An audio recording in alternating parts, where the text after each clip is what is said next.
Hello students, हम BSc BEd fourth की class में आरएनए के बारे में पढ़ रहे थे।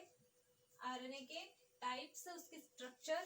तो इसमें हमने जेनेटिक आरएनए और नॉन जेनेटिक आरएनए के बारे में पढ़ा। जो जेनेटिक आरएनए है उनको आनुवांशिक आरएनए कहते हैं, जो आनुवांशिकता का कार्य करते हैं एक पीढ़ी से दूसरी पीढ़ी में। और जो नॉन जेनेटिक आरएनए होते हैं वो क्या होते हैं, उनके अंदर आनुवांशिक का कार्य डीएनए करता है, इसलिए वो नॉन जेनेटिक आरएनए कहलाते हैं। तो नॉन जेनेटिक आरएनए के 3 टाइप्स थे। देखो, फर्स्ट तो था जेनेटिक आरएनए,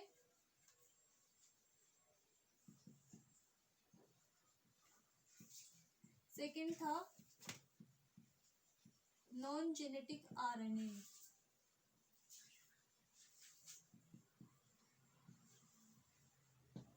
तो ये नॉन जेनेटिक आरएनए है, उसके 3 टाइप्स है।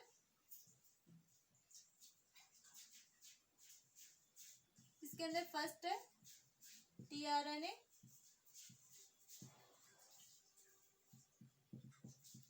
सेकंड एमआरएनए और थर्ड है आरआरएनए। इसको ट्रांसफर आरएनए भी कहते हैं, इसको मैसेंजर आरएनए कहते हैं और इसको राइबोसोमल आरएनए कहते हैं। ये तीनों क्या है, नॉन जेनेटिक आरएनए है। तो इसमें सबसे पहले हम पढ़ेंगे आज एमआरएनए के बारे में। एमआरएनए के स्ट्रक्चर के बारे में हमने कल पढ़ लिया था कि इसके अंदर 2 तरह की स्ट्रक्चर होती है। इसके अंदर फर्स्ट तो होती है मोनोसिस्टोनिक एमआरएनए होती है, सेकंड होती है पॉलीसिस्टोनिक एमआरएनए। मोनोसिस्टोनिक होती है वो तो मिलती है यूकेरियोटिक जीवों के अंदर। जो पॉलीसिस्टोनिक होते हैं वो किसमें मिलते हैं, वो प्रोकैरियोटिक जीवों में मिलते हैं। अब हम पढ़ेंगे इसका जैव संश्लेषण, बायोसिंथेसिस ऑफ एमआरएनए।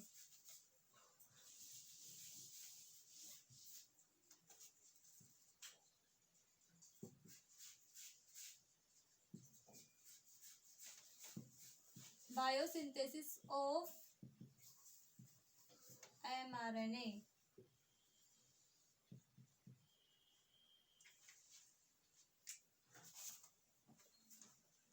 डीएनए के 2 सूत्रों में से एक के उपयोग से एमआरएनए संश्लेषित की जा सकती है।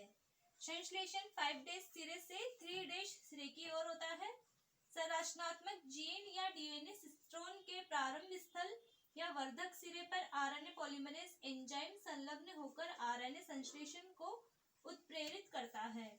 डीएनए से एमआरएनए की संश्लेषण प्रक्रिया अनुलेखन कहलाती है। डीएनए से जब एमआरएनए का संश्लेषण होता है तो ये जो प्रोसेस होती है उसको अनुलेखन कहते हैं। फिर एमआरएनए से जब प्रोटीन का सिंथेसिस होता है तो उसको ट्रांसलेशन कहते हैं। यूकेरियोटिक कोशिकाओं में केंद्रक के अंदर एमआरएनए का संश्लेषण विषमांग केंद्रीय आरएनए या एचएनआरएनए की तरह होता है। ये अणु एमआरएनए के अणुओं से काफी बड़े होते हैं। एचएनआरएनए के 3' सिरे पर पॉलीएडेनिक अम्ल लगभग 200 न्यूक्लियोटाइड जुड़ जाते हैं, परंतु तुरंत ही इस एचएनआरएनए का 5' सिरा विघटित होकर पॉली ए टेल एमआरएनए मुक्त करता है। ये पॉली ए प्लस एमआरएनए अणु कोशिका द्रव्य में विसरित हो जाते हैं। तो ये तो था एमआरएनए का जैव संश्लेषण, बायोसिंथेसिस ऑफ एमआरएनए। अब है एमआरएनए का जीवन काल, life span of mRNA. Prokaryotic कोशिका में एमआरएनए का जीवन अत्यंत छोटा होता है। जीवाणु में इनका जीवन काल लगभग 2 मिनट का होता है। यूकेरियोटिक कोशिकाओं में एमआरएनए का जीवन काल अपेक्षाकृत बहुत अधिक लंबा होता है। इनमें एमआरएनए अधिक स्थायित्व कई घंटों या कई दिनों तक कार्य कर सकता है। तो प्रोकैरियोटिक जीवों के अंदर एमआरएनए का जीवन काल 2 मिनट का होता है। प्रोकैरियोटिक होते हैं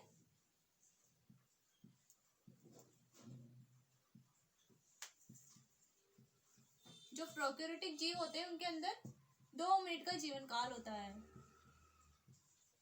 जबकि यूकेरियोटिक जो जीव होते हैं उनके अंदर कई दिनों तक हो सकता है, कई घंटों तक,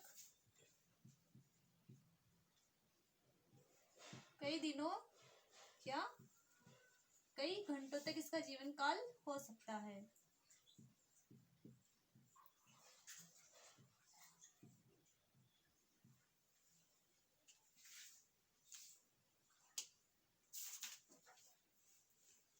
अब हम पढ़ेंगे इसकी विशेषताएं। एमआरएनए की क्या क्या विशेषताएं होती है। इसका निर्माण द्विसूत्रीय डीएनए के किसी एक सूत्र के पूरक सूत्र की तरह होता है। इसमें क्षारकों का व्यवस्थापन क्रम मूल डीएनए की तरह ही होता है। जो क्षारक होते हैं, जिस तरह वो डीएनए के अंदर पाए जाते हैं, उसी तरह से इसके अंदर भी जो क्षारक होते हैं वो व्यवस्थित रहते हैं। इसमें डीएनए के थाइमिन के स्थान पर यूरेसिल पाया जाता है। डीएनए के अंदर थाइमिन पाया जाता है, इसमें थाइमिन नहीं पाया जाता। एमआरएनए के अंदर थाइमिन की जगह यूरेसिल पाया जाता है। एडेनिन के साथ थाइमिन की जगह यूरेसिल बॉन्ड बनाता है। इस तरह संश्लेषित एमआरएनए में वही सूचना निहित होती है जो कि इसके जनक मूल डीएनए टेम्पलेट में होती है। संश्लेषण के तुरंत बाद एमआरएनए केंद्रक से बाहर कोशिका द्रव्य में स्थानांतरित हो जाती है, जहां ये कुछ निश्चित राइबोसोम पर एकत्रित हो जाती है। वह यहाँ एमआरएनए प्रोटीन संश्लेषण के लिए टेम्पलेट का कार्य करती है।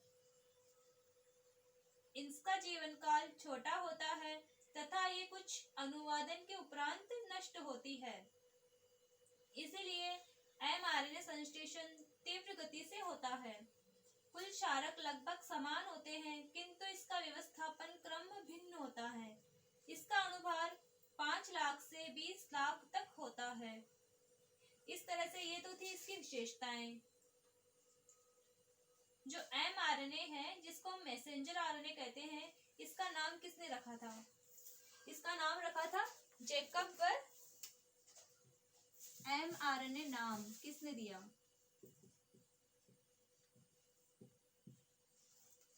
एमआरएनए नाम दिया था जैकब मोनड ने।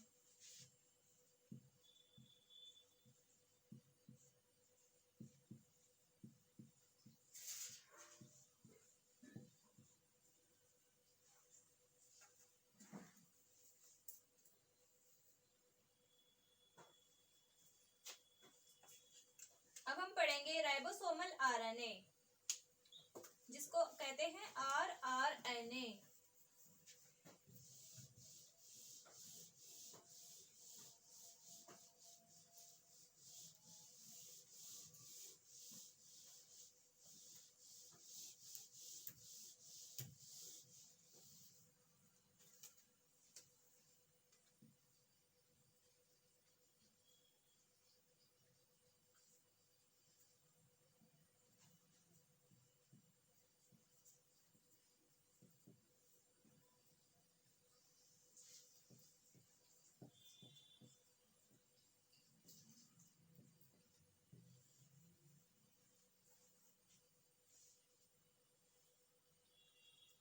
इसको सबसे पहले किसने खोजा था?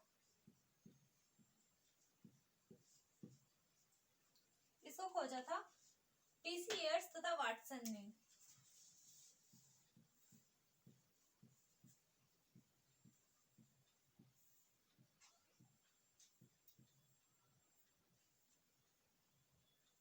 तथा वाटसन ने 1958 में।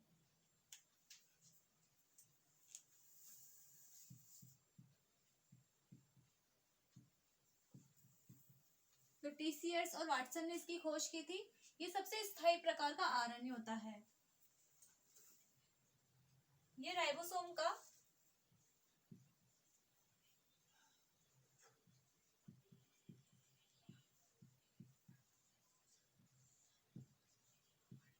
चालीस से 60% भाग बनाता है। 40 से 60% भाग बनाता है।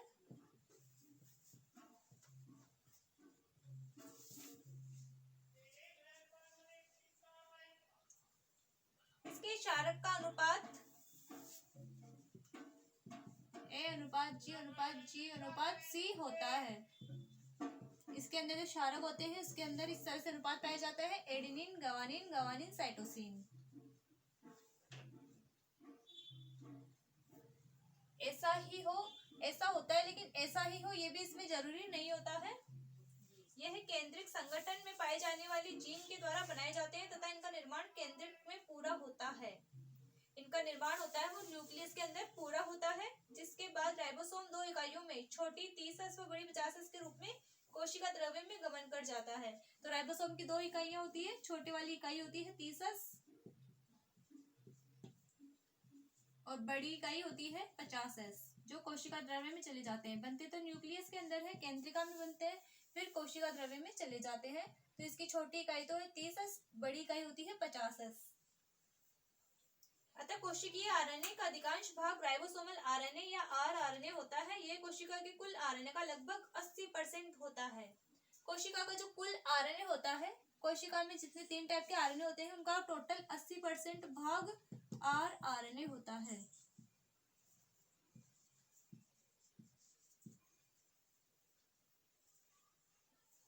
यह राइबोसोम में पाई जाती है, जो कि न्यूक्लियोप्रोटीन अणु होते हैं।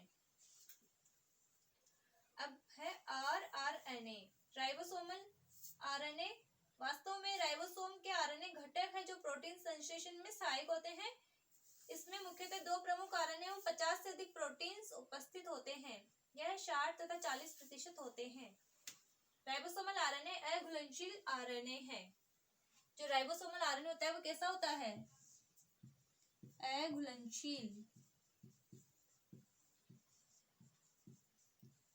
अघुलनशील आरएनए होता है।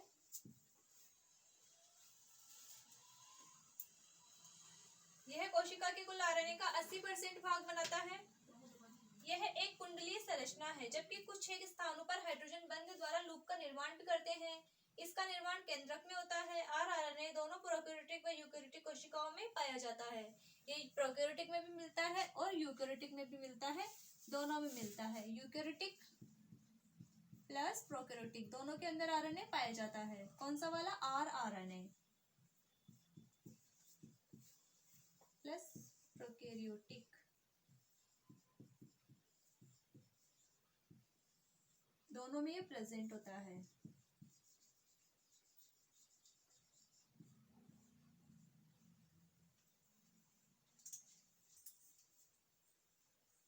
अब इसमें आरआरएनए की संरचना, स्ट्रक्चर ऑफ आरआरएनए।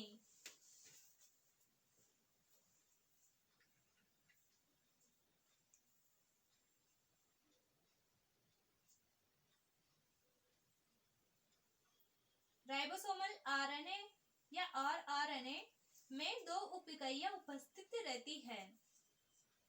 एक होती है बड़ी उप इकाई और एक छोटी उप इकाई होती है। बड़ी उप इकाई को कहते हैं यूएसयू, जबकि जो छोटी उप इकाई होती है उसको कहते हैं एसएसयू।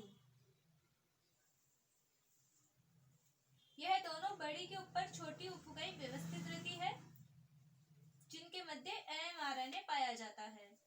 एक के ऊपर एक व्यवस्थित रहती है दोनों उप इकाइयां, और मध्य के अंदर कौन सा आरएनए पाया जाता है? एमआरएनए, जो हम पहले पढ़ चुके हैं।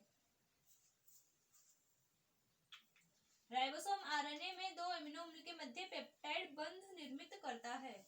ये जो आरआरएनए है, इसके अंदर 2 अमीनो अम्ल होते हैं, उनके मध्य पेप्टाइड बंध निर्मित करता है। विषाणु में एक तथा द्विलड़ी आरएनए तथा विखंडित आरएनए यीस्ट में रिपोर्ट किया गया है। जो यीस्ट होती है उसके अंदर तो विखंडित आरएनए पाया जाता है। विषाणु के अंदर 1 या 2 लड़ वाला आरएनए पाया जाता है। तो आरएनए की संरचना के अंदर 2 उप इकाइयां होती है। एक छोटी उप इकाई होती है और एक बड़ी होती है। छोटी उप इकाई होती है ना, उसको तो कहते हैं बड़ी को कहते हैं यूएसयू और छोटी को कहते हैं एसएसयू। इस तरह से इसमें 2 उप इकाइयां होती है। अब हम पढ़ेंगे इसमें प्रोकैरियोटिक आरएनए। प्रोकैरियोटिक आरएनए के बारे में पढ़ेंगे अब।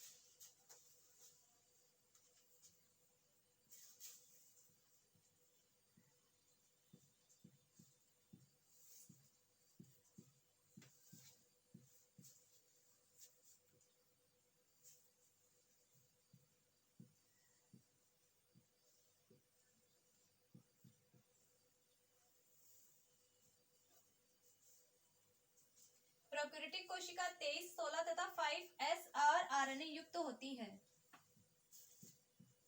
23, 16 और 5s आरएनए युक्त होती है। 3 तरह के आरएनए पाए जाते हैं, 23, 16 और 5।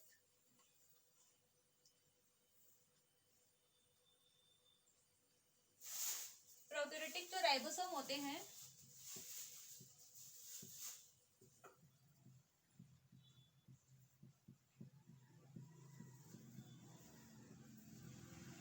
उसमें बड़ी इकाई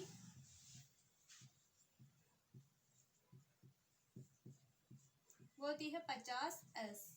इस 50s के अंदर इसके अंदर पाए जाते हैं 23 व 5s आरएनए। 23s और 5s आरएनए इसके अंदर पाए जाते हैं। ये इसके भाग है। 50s उपिकाई की बड़ी उपिकाई होती है, उसके भी 2 भाग है, 23 और 5s।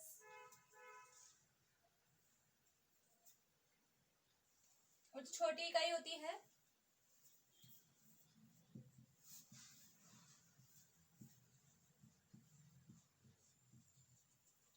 इसकी छोटी इकाई होती है 30s।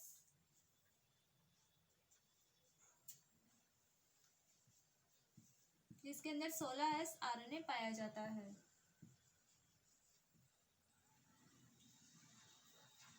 इस प्रकार के आरएनए एमिनो अम्लों के बहुलीकरण तथा पॉलीपेप्टाइड के स्थायित्व के लिए प्रयोग में आते हैं। एमिनो अम्ल के बहुलीकरण के अंदर काम आते हैं ये।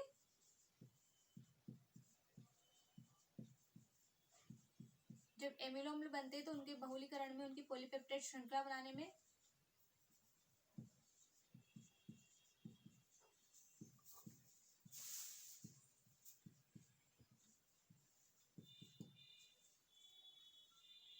और जो पॉलीपेप्टाइड श्रृंखला बनती है उसके स्थायित्व में, उसको स्थायित्व प्रदान करने में भी ये काम आते हैं।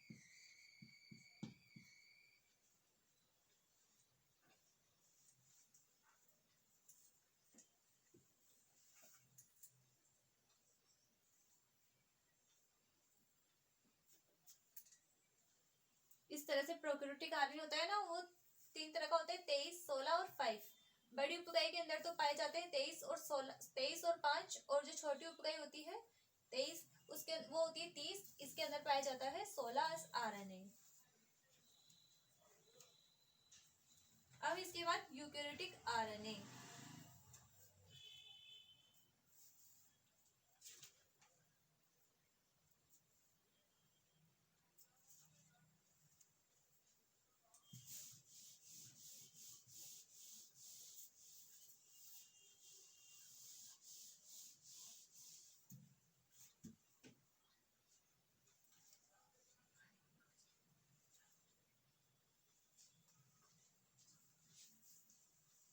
यूकेरियोटिक कोशिकाओं में 3 विभिन्न प्रकार के आरएनए पाए जाते हैं। ये है 28s, 18s तथा 5s है।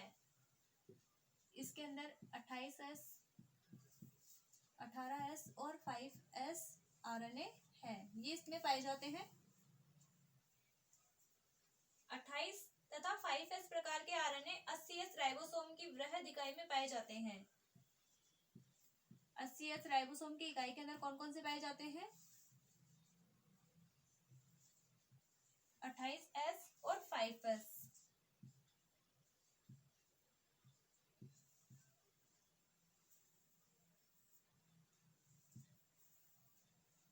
सूक्ष्म 40s इकाई 18s प्रकार के आरएनए युक्त होती है। जो 40s वाली इकाई है उसके अंदर 18s आरएनए पाया जाता है।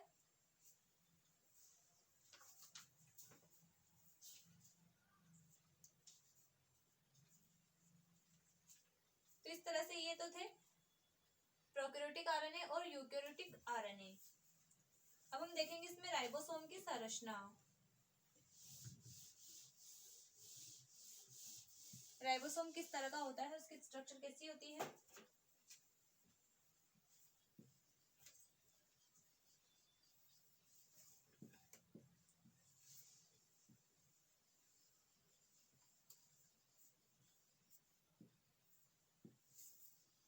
Structure of ribosome.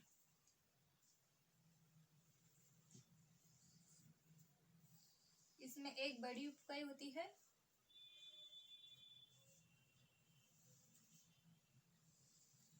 इस तरह से, और एक छोटी उप इकाई होती है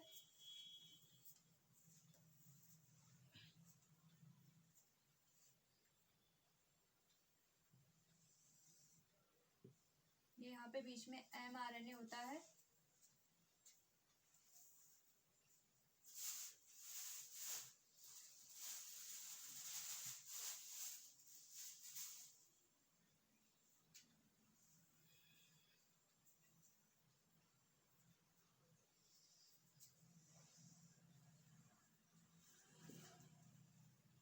ये इसकी ई साइट है,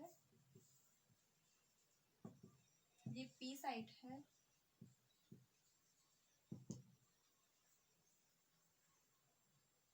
ये वाली ए साइट है,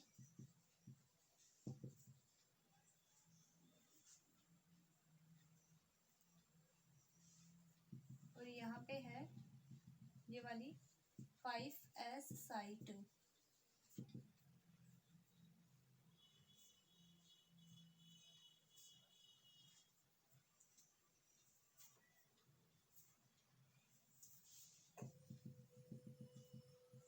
यहाँ पे है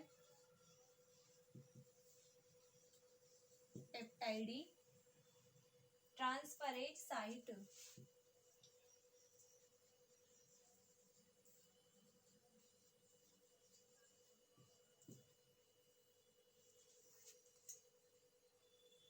ये जो आरएनए होता है उसकी लार्जेस्ट सब यूनिट है, लार्जर सब यूनिट।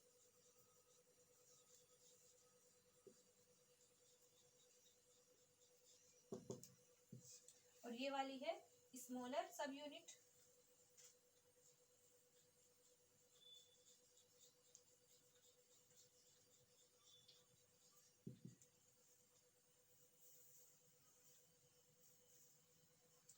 ये है mRNA की साइट।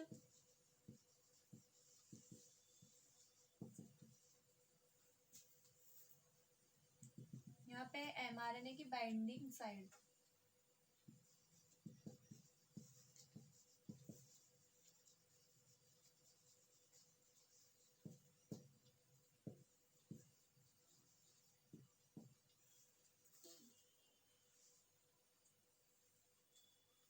इस तरह से प्रोकैरियोटिक और यूकैरियोटिक के अंदर जो राइबोसोम पाए जाते हैं ये उसकी स्ट्रक्चर है।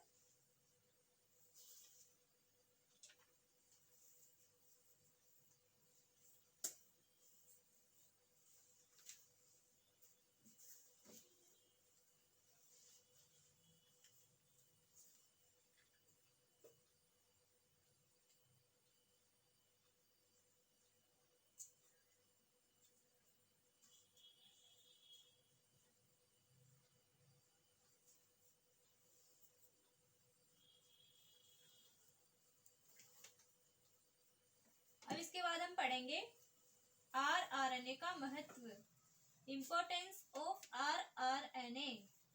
राइबोसोमल आरएनए या आरआरएनए का क्या क्या महत्व है, क्या क्या इम्पोर्टेंस है, उसके बारे में हम पढ़ेंगे। आरआरएनए प्रोटीन संश्लेषण में सहायता करता है। सबसे मोस्ट इम्पोर्टेंट काम क्या है इसका, ये प्रोटीन संश्लेषण में हेल्प करता है।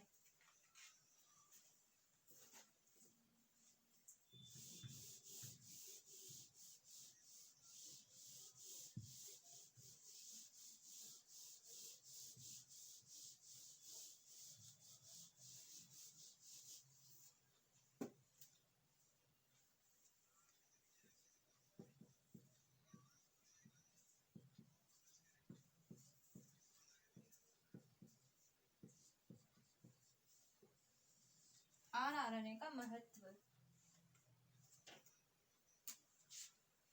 फर्स्ट महत्व इसका ये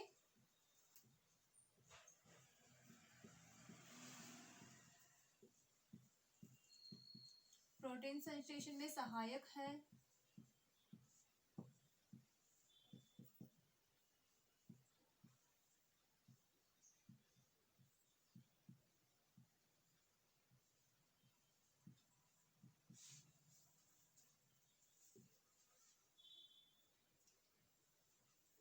इसके 3' सिरे पर 18 आरएनए के एमआरएनए कैप के बंधन के लिए स्थल उपस्थित होता है एवं इसके 5' आरएनए पर टीआरएनए के लिए बंधन स्थल पाया जाता है। इस पर एमआरएनए के लिए कैप होती है जो कि बंध सके और टीआरएनए के लिए भी इसके अंदर बंध स्थल पाया जाता है। इसके अलावा इस लघु केंद्रक आरएनए केंद्रक में आरएनए व एमआरएनए की प्रोसेसिंग में सहायता करता है। लघु जीव द्रव्य आरएनए जीव द्रव्य में ईआर से राइबोसोम के बंधन में सहयोग प्रदान करता है। कुछ विषाणुओं आरएनए में आनुवंशिक पदार्थ के रूप में भी कार्य करता है। कुछ विषाणुओं के अंदर जो आरएनए होता है वो आनुवंशिक पदार्थ के रूप में भी कार्य करता है, जैसे कि टीएमवी तंबाकू मोजेक वायरस, जिसको हम टोबैको या तंबाकू मोजेक वायरस भी कहते हैं।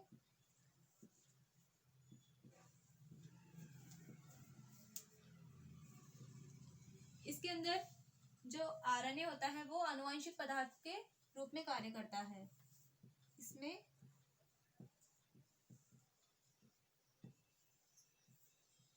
आरएनए आनुवंशिक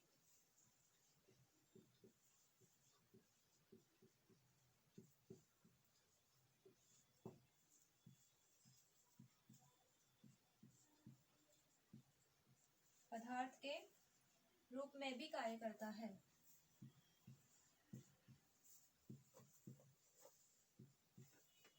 आनुवंशिक पदार्थ के रूप में कार्य करता है।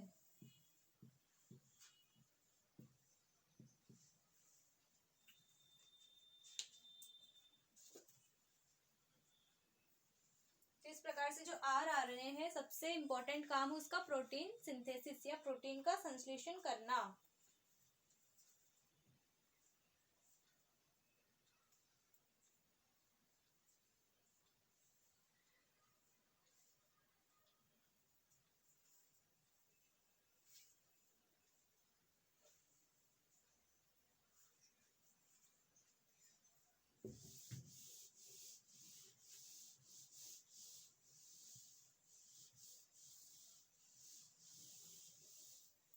अब हम पढ़ेंगे टीआरएनए ट्रांसफर आरएनए।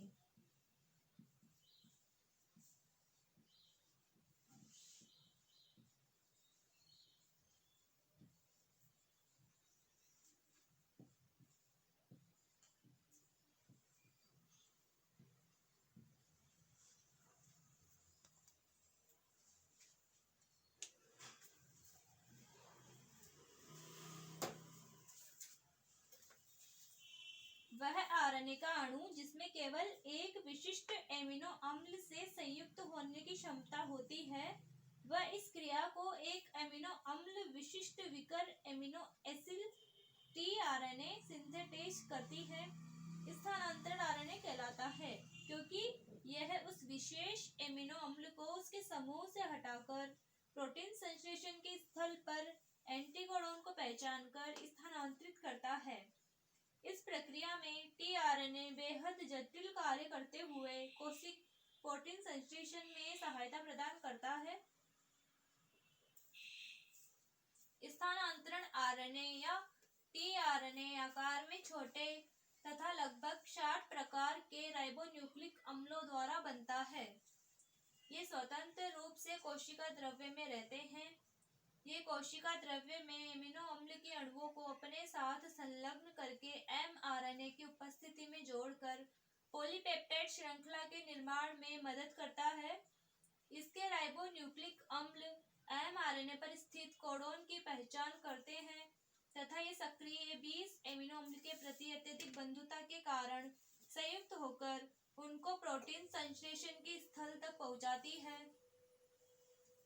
टीआरएनए को घुलनशील आरएनए मतलब सोल्यूबल आरएनए, अधिप्लावी आरएनए, सुपरनेंट आरएनए या अडेप्टर आरएनए भी कहते हैं।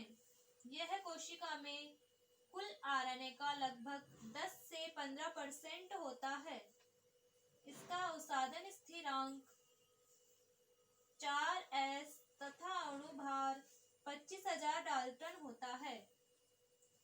इसकी न्यूक्लियोटाइड श्रृंखला 3 स्थलों पर अपने ऊपर वलित होकर एक केंद्रीय तथा 2 पार्श्व द्विसूत्रीय कुंडल बनाती है।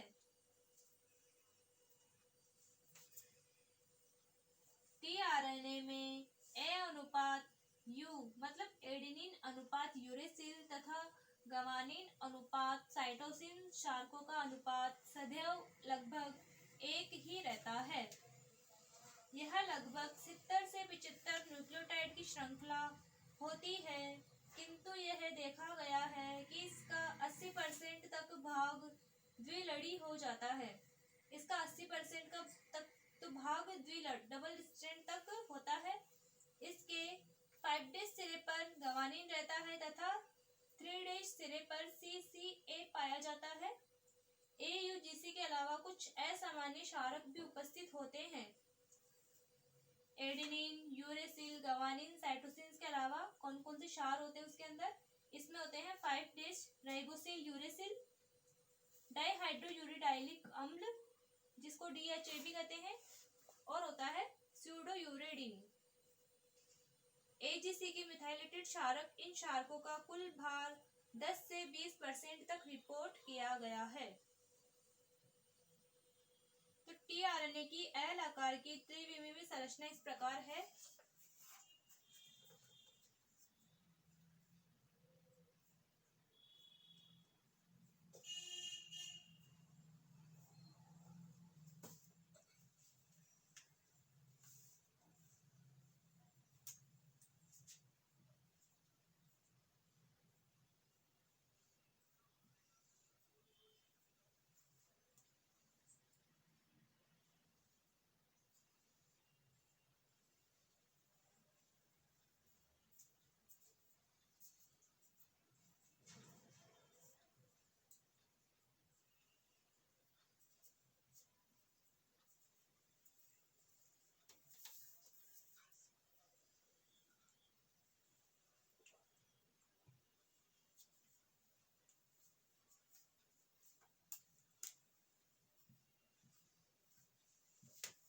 ये वाली भुजा है इसकी CCA। ये इसका 5' है, ये 3' है, ये OH जुड़ा हुआ है।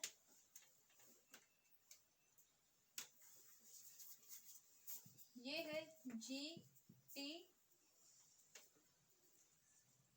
Sai C loop.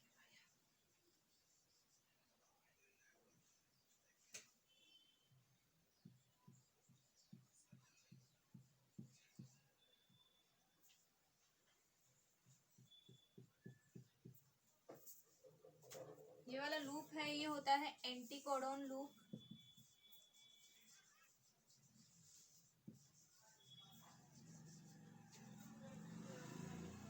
ये है DHU लूप, डाइहाइड्रोयूरेटिक लूप।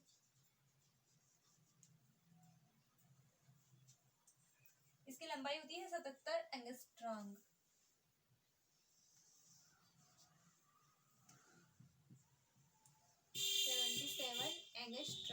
ये इसकी पूरी लंबाई होती है। इसकी संरचना कैसी होती है? एल आकार की, एल की तरह होती है, एल आकार की। क्या है इसकी त्रिविमीय संरचना।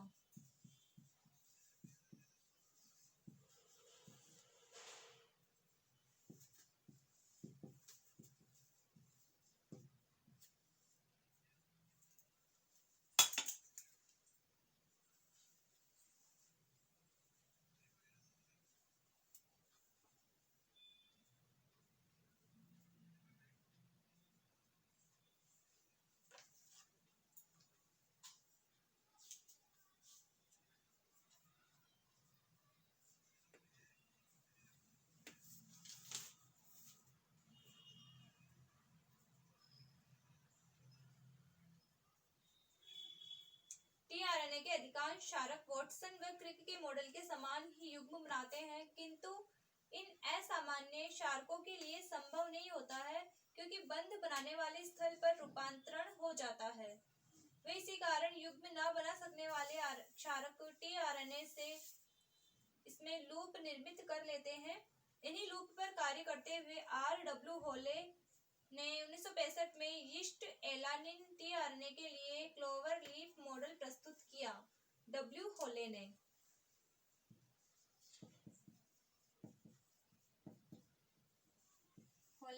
क्लीवर लीफ मॉडल प्रस्तुत किया। क्लोवर लीफ मॉडल प्रस्तुत किया।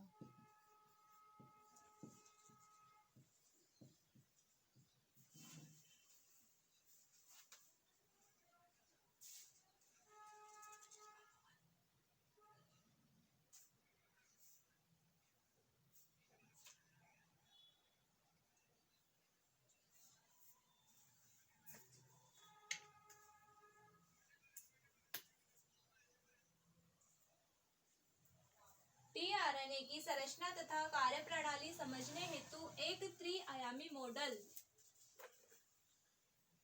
एक्स-रे क्रिस्टलोग्राफी के सहयोग से निर्मित किया गया। इसे बनाने में नोबेल पुरस्कार विजेता एस.एच.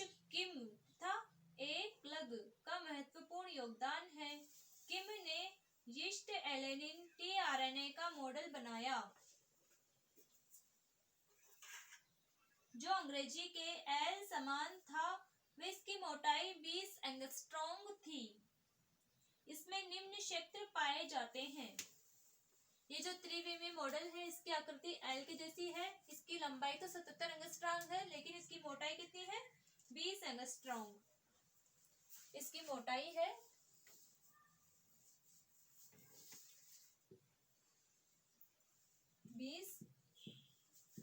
एंगस्ट्रॉम।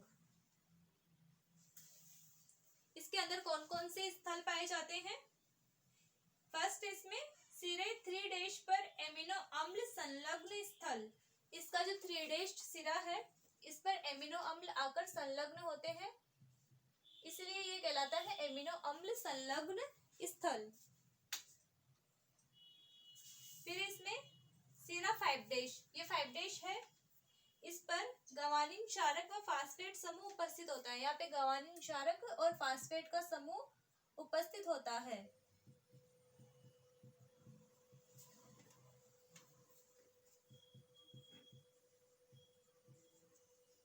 फिर इसमें है अभिज्ञान स्थल, रिकॉग्निशन साइट, CCA पुच्छ, साइटोसिन, साइटोसिन, एडिनोसिन। इसका नाम है CCA पुच्छ, साइटोसिन, साइटोसिन, एडिनोसिन। अनुक्रम है जो आरएनए के 3' सिरे पर उपस्थित होता है।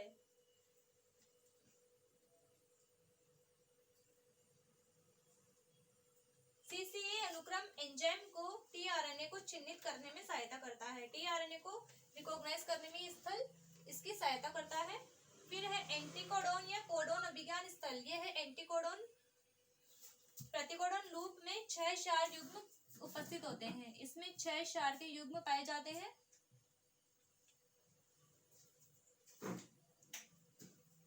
प्रत्येक टीआरएनए में विशिष्ट एंटीकोडोन त्रिकूट अनुक्रम होते हैं, जो एमिनो अम्ल के कोडोन के साथ क्षार युग्म बना सकते हैं। फिर है राइबोसोम अभिज्ञान स्थल, राइबोसोम रिकॉग्निशन साइट। यह क्षेत्र टी साई भुजा, यह है टी साई भुजा, यहाँ पे होता है। टीआरएनए का मुख्य कार्य प्रोटीन संश्लेषण में भाग लेना है। टी साई भुजा का कार्य राइबोसोम की टीआरएनए से जोड़ना है। राइबोसोम होते हैं, उसको टीआरएनए से जोड़ना है, इसका मुख्य काम है। फिर इसमें डीएचयू लूप, ये लूप है। इसमें भी 6 क्षार युग्म होते हैं, जो एमिनो अम्ल सिंथेटेज को बांधता है। इसमें डाईहाइड्रोयूरिडिन पाया जाता है। क्या पाया जाता है? इसमें डाईहाइड्रोयूरिडिन पाया जाता है, जो क्या करता है? एमिनो अम्ल सिंथेटेज को बांधता है।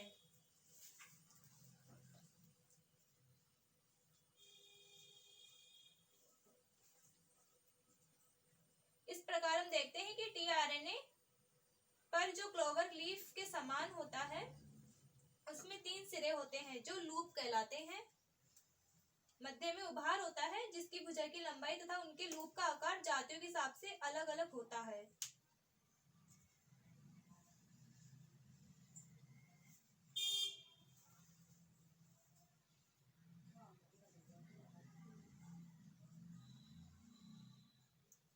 प्रकार से टीआरएनए का मॉडल था। अब सिंथेसिस ऑफ टीआरएनए और टीआरएनए के क्या क्या कार्य हैं वो हम नेक्स्ट क्लास में रीड करेंगे। आज की वीडियो में इतना ही। Thank you.